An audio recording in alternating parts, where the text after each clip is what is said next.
Gak lama kemudian saya lihat, oh ada diskusi nih. Saya lihat pembicaranya, gak lama kemudian beliau kirim lewat ini juga, lewat message di Facebook ya. Pembicara ada Kang Ucup, ada Kang Johan, tiga lagi Fadli, Ikhlas. Nah, saya tertuju kedua orang tadi. Kang Johan itu senior saya, mentor saya dan guru saya gitu. Makanya saya waktu itu ketika melihat nama Kang Johan, mungkin pada saat ingat Kang Johan ya, saya langsung iya. Saya langsung insya Allah saya pengen datang gitu. Ada juga Kang Ucup yang jauh-jauh dari Belanda ya, saya pengen tahu, pengen dapat ilmu dari beliau gitu. Rupanya nggak lama kemudian hari apa ya, hari Kamis ya, Kamis di kota Mei, Kang Johan nggak bisa deh, gantiin ya. Saya pikir karena menghormati teman-teman di sini dan juga menghormati senior saya itu Kang Johan, jadilah saya datang. Harapannya sih tetap saya mendapatkan ilmu di sini dan saya di sini ketika duduk di sini berbicara itu hanya selintas saja, memberikan apa yang saya pernah alami dan apa yang saya ketahui.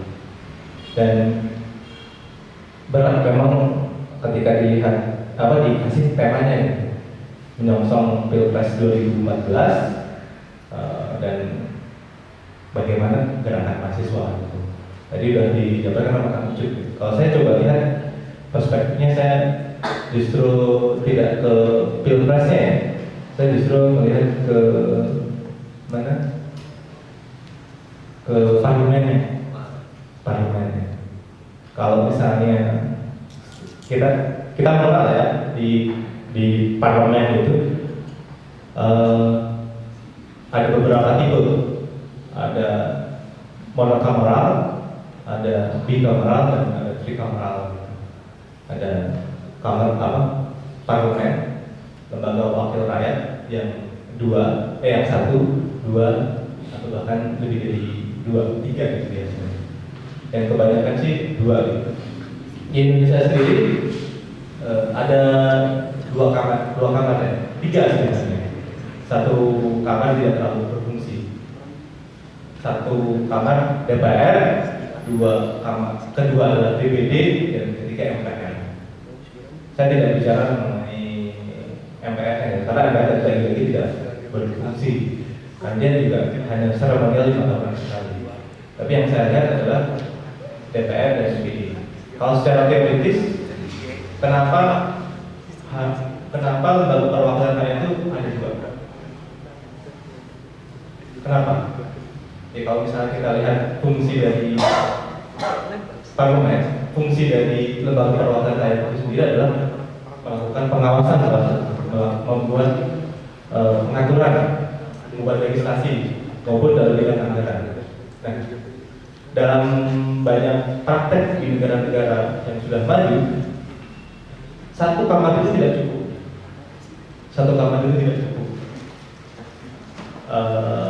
Dia kualitasnya masih rendah lah, bisa dibilang gitu. Mewakili kepentingannya juga belum terwakili semuanya. Makanya begitu kamar kedua. Nah, kalau misalnya itu terjadi, maka kemudian fungsi dari kamar kedua seharusnya adalah pertama, dia melakukan revisi terhadap RUU, undang-undang yang dibahas di kamar pertama. Kita gini aja biar ini kamar pertama itu DPR, kamar kedua DPD. Maka fungsi DPD seharusnya adalah melakukan revisi terhadap undang-undang yang dalam tanda kutip bermasalah. Tidak perlu nanti dibawa ke Mahkamah Konstitusi. Misalnya, Mahkamah Konstitusi jalan ahli. Yang kedua itu dia bisa melakukan uji publik, melakukan debat terhadap kebijakan-kebijakan yang dibahas di DPR. Jadi DPR juga punya fungsi seperti itu. Jadi dia semakin menajamkan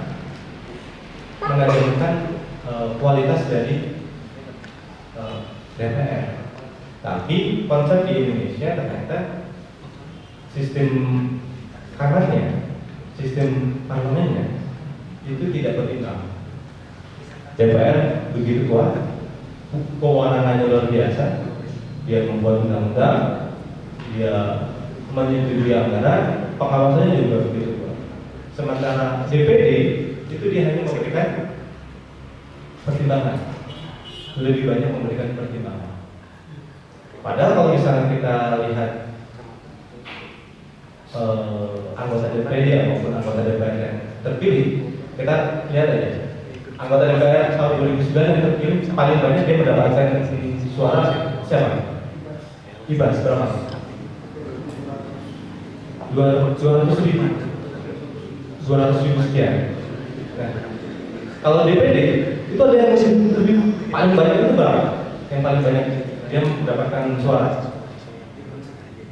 siapa? Lagi aja di daerah Kapasan juta, Jawa Barat 3 juta orang. Jadi kalau misalnya kita lihat Ibas yang paling banyak itu cuma 200.000 jadi anggota DPR. Pak Ginanjar 3 juta orang memilih dia tidak anggota DPD, tapi kewenangannya hanya memberikan rekomendasi. Nggak jauh beda dengan tugas saya mungkin jadi tenaga ahli gitu. Makanya seringkali DPD itu di sini ini mah sebenarnya jadi tenaga ahli aja lah gitu. Apa yang dijadiin lembaga yang dia kemudian juga menjadi anggaran yang cukup besar. Nah, akhirnya saya pengen mencoba di sini berbicara ada sistem yang kurang baik di dalam sistem perwakilan kita antara DPD maupun DPR. Itu satu. Yang kedua, saya ingin bicara mengenai kualitas anggota DPR. Ya teman-teman sudah cukup ini ya, cukup mengetahui banyak gitu bagaimana kualitas anggota DPR kita. Yang tahun 2009 itu yang S3 itu 7%, 7% dari 560 orang. Yang S2, yang S1 yang gimana? Nah, kalau dilihat dari komposisi itu sebenarnya kualitas pendidikan anggota DPR kita itu semakin meningkat. Tapi justru semakin ke sini kualitas hasil produk DPR itu semakin menurun, baik itu kualitasnya maupun kuantitasnya. Makanya kemudian ada pertanyaan besar, ada korelasi positif nggak antara pendidikan anggota DPR dengan kualitas hasil kerjanya? Kan kita seharusnya begitu, semakin pintar dia semakin bagus dalam hasil kerjanya. Tapi ini belum tentu, belum menjadi jaminan. Nah, saya melihat perspektif pemilu 2014 ini, jadi pileg dulu pemilu legislatif. Kalau misalnya tahun 2014 ini kemudian yang terpilih gak jauh-jauh dari anggota DPR tahun 2009, maka kualitas DPR 2014 juga gak jauh-jauh beda. Dan DPR itu sebenarnya sangat berperan sekali, karena dia yang membentuk sebuah peraturan perundang-undangan. Dia menyetujui anggaran. APBN itu bisa ditolak oleh DPR. Kalau misalnya kita ingat di Amerika ya, sempat kemarin hanya karena gara-gara beberapa orang anggota Senat, anggota ya Kongres, maksudnya House of Representatives bukan Senat, itu malah mendelay anggaran untuk pemerintah. Itu pemerintahnya siap-siap untuk mati gitu, siap-siap untuk bangun gitu. Belum ikan di pemerintahan Amerika Serikat. Nah, konsep di Indonesia sebenarnya seperti itu. DPR punya kewenangan besar untuk menolak APBN yang diajukan oleh pemerintah. Tapi pintu keluarnya sudah ada memang. Jadi Bung Tomo sudah tahun 45 sudah merumuskan. Kalau misalnya APBN tidak setuju gimana? Solusinya adalah menggunakan APBN tahun sebelumnya. Nah, tapi maksud saya di sini adalah mengatakan sebenarnya peran DPR itu begitu kuat, terutama dalam bidang anggarannya. Anggaran ini sangat berpengaruh terhadap rakyat ya, karena anggaran APBN kita itu kan cukup besar. Sekarang ada 1.800 triliun dan pos-pos anggarannya itu cukup miris lah. Tahun 2014 untuk PNPM, program PNPM itu nggak nyampe 10 triliun anggarannya. Itu direncanakan dibagikan untuk berapa orang? Untuk sekitar 5 juta penduduk PNPM. Dan tidak tahu mungkin lebih kecil gitu kalau mereka. Nah, tapi ternyata APBN jadi itu satu PNPM nggak nyampe 10 triliun untuk 5 juta. APBN untuk perjalanan dinas PNS kita ada berapa di Indonesia? Kurang lebih 4 juta orang. Itu perjalanan dinasnya itu menghabiskan 32 triliun. Jadi 4 juta orang itu akan mendapatkan kebagian dari 32 triliun untuk jalan-jalan, bukan untuk program utama gitu. Nah, coba kita membandingkan gitu. Artinya ada semacam disparitas, ada perbedaan yang jauh antara anggaran untuk rakyat miskin dengan anggaran yang digunakan untuk birokrasi. Nah, peran DPR di sini sebenarnya harus melakukan debat terhadap permasalahan tersebut, bahkan bila perlu menolaknya. Nah, namun ternyata DPR belum begitu kuat. Salah satu faktornya adalah karena kualitas anggota DPR. Ya, tadi sudah dibilang kalau tadi mau yang nggak sekolah sampai profesor, ketika memilih one man one vote, ya kan? Satu orang satu suara. Pun demikian dengan sekarang, siapapun orang boleh menjadi calon anggota DPR, asalkan dia lulus SMA ya. Asalkan dia cuma lulus SMA saja. Makanya ada yang lulusan SMA S1, S2, bahkan S3. Nah, yang saya perhatikan di sana adalah kualitas anggota parlemen itu kemudian miris lah kalau melihat. Dan tapi kuncinya adalah kemauan belajar dari anggota parlemen tersebut. Sebagai contoh PKS ya. PKS itu sarjana hukumnya berapa orang di DPR? Ada yang tahu? PKS itu sarjana hukumnya cuma 1 orang, Indra doang, namanya Indra SH. Tapi dia ditempatkan di Komisi 9, bagian Jabatan Rata, bagian buruh. Sebelumnya seperti 3 kan? 1 doang sarjana hukumnya. Kemudian di Komisi 3 yang bagian hukum itu siapa saja? Fahri Hamzah SE, Nasir Jamil SAG, Abu Bakar Al-Habsyi SE, paling ada Nurul Jatun mantan Wakapolri, terus Bukhari Yusuf LC, ada wakil ketua Komisi 3 Muzamil Yusuf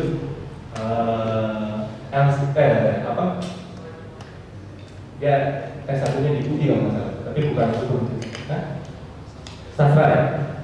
Saya coba menggambarkan ada beberapa partai yang dia anggota yang terpilih itu tidak memenuhi kriteria kalau jadi pendidikan untuk ditempatkan di sebuah komisi. Nah, disinilah kemudian saya ingin memberikan bayangan bahwa pileg terutama ya, pemilu legislatif 2014 itu ya gimana ya? Saya abu-abu gitu, maksudnya saya agak pesimis gitu melihat bagaimana kualitas parlemen khususnya itu bisa lebih baik dengan model demokrasi yang sangat terbuka sekarang. Siapapun boleh mencalonkan diri. Makanya diperlukan terobosan-terobosan bagaimana mengatasi masalah itu. Nah, saya ingin membuka keran itu dulu mengenai parlemen. Karena lagi kalau sudut pandang saya, parlemen itu cukup penting sebenarnya. Walaupun bedanya cuma ngomong-ngomong doang, kan partai kan bicara. Tapi kemampuan bicaranya dahsyat. Saya tidak setuju. Gak setuju tuh seseorang jadi menteri, jadi anggota BPK, jadi hakim agung, jadi hakim konstitusi, ya kan? Saya nggak setuju Anda jadi Kapolri, kan ini juga di film Propertas. Walaupun tidak setujunya itu tidak berpengaruh terhadap calon tersebut, tapi lumayan untuk membuat orang tersebut calon Kapolri itu nyesek ya, dibilang. Saya nggak setuju gitu. Ya, banyak lagi lah gitu, kalau misalnya kita lihat. Nah, peran gerakan mahasiswa untuk reformasi, saya menanya ke reformasi parlemen bagaimana? Karena sebenarnya sumber dari pengaturan tentang bagaimana kita bernegara, ya sebenarnya adanya di parlemen. Karena legislasi sentralnya di sana. Gerakan mahasiswa kayak gimana?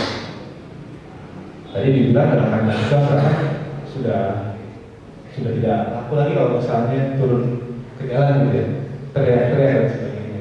Kalau menurut saya ada kalanya tetap butuh, karena hubungan yang baik antara mahasiswa terus pejabat yang memberikan masukan-masukan yang konstruktif atau bahkan destruktif itu tetap memberikan pengawasan terhadap memberikan pengawasan khusus terhadap kinerja dari pejabat tersebut. Beberapa anggota parlemen ya, itu kan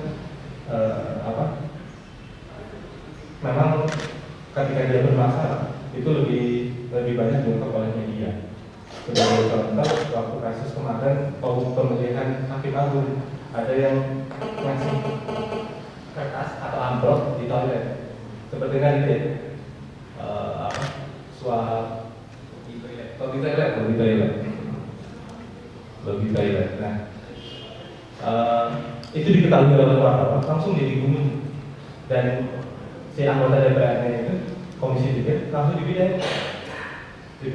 Walaupun kemudian dibalikin lagi ke komisi 3 setelah isunya selesai. Nah, jadi maksudnya peran parlemen cukup besar. Saya nggak tahu bagaimana kemudian gerakan pemuda itu bisa memberikan kontribusi positif terhadap parlemen khususnya, selain dengan melakukan memberikan masukan-masukan, aspirasi dan sebagainya. Dan anggota parlemen kita masih terlalu banyak yang elitis, terlalu besar yang elitis, yang rakyat masih cukup kurang, bisa dibilang seperti itu. Makanya peran mahasiswa lagi-lagi ya harus nempel terus yang namanya parlemen tersebut. Kan nggak lucu ya, tahun 2004 itu ada survei dari NDI kalau nggak salah. Apakah anggota parlemen tahu tentang APBN untuk sektor ini? Jawabannya tidak tahu APBN. Ditanya aja gimana total APBN kita tahun ini berapa sih? Belum tentu semuanya tahu. Karena mereka tahu setuju atau tidak. Yang lebih parah adalah waktu itu ada survei itu 89% anggota DPR itu tidak tahu APBN untuk DPR itu berapa.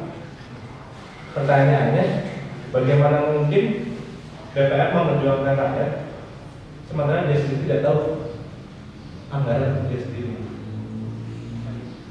Kan ini apa? Setahun itu DPR itu saya hitung ada sekitar 1,5 miliar anggaran untuk dia ketemu konstituen. setahun 1,5 miliar. Setahun DPR itu 4 kali reses. 1 kali reses dia dikali dulu itu 105 juta anggota DPR. Sekarang itu sampai 200 juta sekali reses. Kali 4 udah 800 ya. Terus apa? Itu anggota DPR. Dia kan juga merangkap jadi anggota DPR kan. Anggota MPR itu ada 6 kali datang untuk melakukan sosialisasi 4 pilar berbangsa dan bernegara. Ya kan, tahu pernah tahu ya? 4 pilar, Pancasila, NKRI, kemudian 45 dan lain-lain itu. Dan itu anggarannya cukup besar juga. Hampir 35 juta sekali turun. Dia tinggal kali saja. Belum anggaran-anggaran yang lainnya. Jadi maksud saya di sini nggak cuma kita fokus di pilpres yang ini, pileg juga cukup penting menurut saya. Dan peran mahasiswa bagaimana kemudian mendorong agar masyarakat yang tadi dibilang Kang Ucup ini posmo, yang saya pahami sih kalau postmodernisme itu kan pasca modern ya, pasca modern. Jadi aneh gitu. Jadi tradisional, modern, sekarang post. Setelah modern itu apa gitu? Yang saya pahami setelah modern orang-orang sebenarnya kembali lagi ke zaman tradisional. Yang dari dibilang dia tidak rasional, dia irasional menggunakan perasaan. Kalau saya sebagai orang yang dari Jawa gitu, orang tua saya Jawa gitu, paman saya bilang presiden Indonesia akan makmur ketika presiden itu nama-namanya itu jadi menyambung menjadi Notonegoro. Soekarno, no, Soeharto, sudah nonton itu. Jadi Soekarno dan Soeharto itu sudah pas. Saya dengan presiden ketiga Habibie, jadi nggak nyambung. Kan pengennya Notonegoro.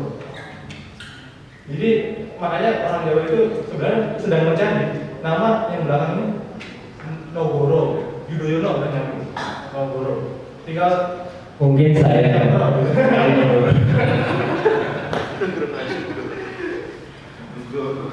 nggak usah ada. Itu kan keluarga ya. Dan itu dalam tanda kutip pendidikannya cuma SM dulu sekolah saya, dan jadi bilang masih orang-orang tradisional kan. Makanya dokter adalah dokter yang dalam tanda kutip nggak mungkin tahu bagi kita orang yang kuliah. Tapi postmodernisme ternyata menurut Kang Ucup juga mengarah ke sana. Saya nggak tahu itu. Mungkin bisa benar, mungkin bisa tidak. Ya. Itu mungkin dari saya dulu pembukanya. Terima kasih. Iya.